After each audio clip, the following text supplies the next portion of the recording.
Hello friends, welcome back to my YouTube channel Anand career institute. Friends, अब हम discuss कर रहे हैं BSc second year unit third diffraction क्या है।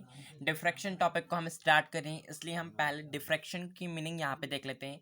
एंड मैंने बीएससी फर्स्ट ईयर की भी वीडियोस अपलोड कर रखी है एंड सेकेंड ईयर की फर्स्ट एंड सेकेंड यूनिट हमने देख चुका है एंड नाउ हम देख रहे हैं थर्ड यूनिट। सो अगर आप फर्स्ट एंड सेकेंड यूनिट देखना चाहते हैं तो प्लेलिस्ट जरूर विजिट करिएगा।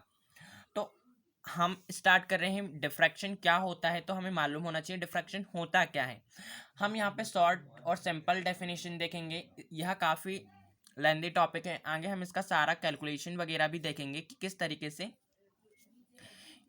तरंगे में डिफ्रैक्शन होता है, लेकिन हम यहाँ पे सिर्फ 2 नंबर के लिए शॉर्ट डेफिनेशन देख रहे हैं। तो विवर्तन होता क्या है? तरंगों का किसी अवरोध या द्वारक के किनारे पर मुड़ना विवर्तन कहलाता है। जो हमारी प्रकाश तरंगे हैं, जब हम नैरो स्लिट,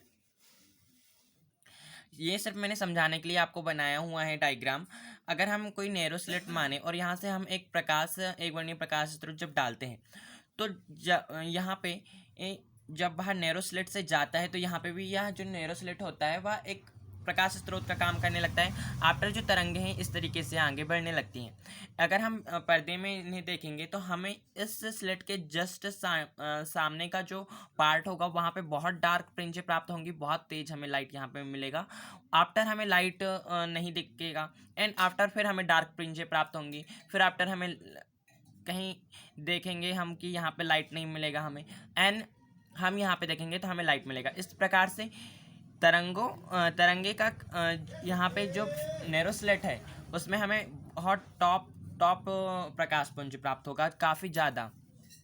फिर आफ्टर हमें नहीं होगा एंड फिर हमें उससे थोड़ी डिस्टेंस पे देखेंगे तो हमें प्रकाश पुंज प्राप्त होगा, फिर नहीं होगा एंड फिर हमें डार्क ब्राइट फ्रिंजें यहाँ पे प्राप्त होंगी। तो इस तरह से तरंगों के मार्ग में जब हम अवरोध रख देते हैं या द्वारक के किनारे, अब जब तरंगे मुड़ती हैं, तरंगों का मुड़ना, उनकी तरंग दैर्ध्य के अकॉर्डिंग तरंगे जब मुड़ती हैं वही विवर्तन कहलाता है।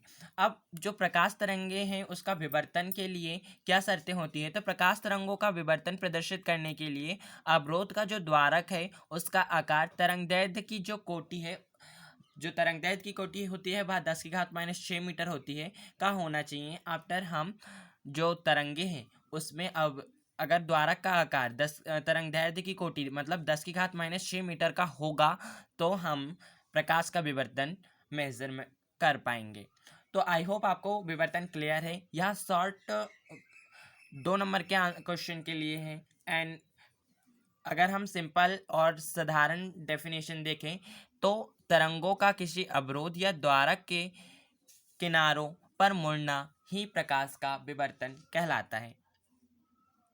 Thank you for watching my video.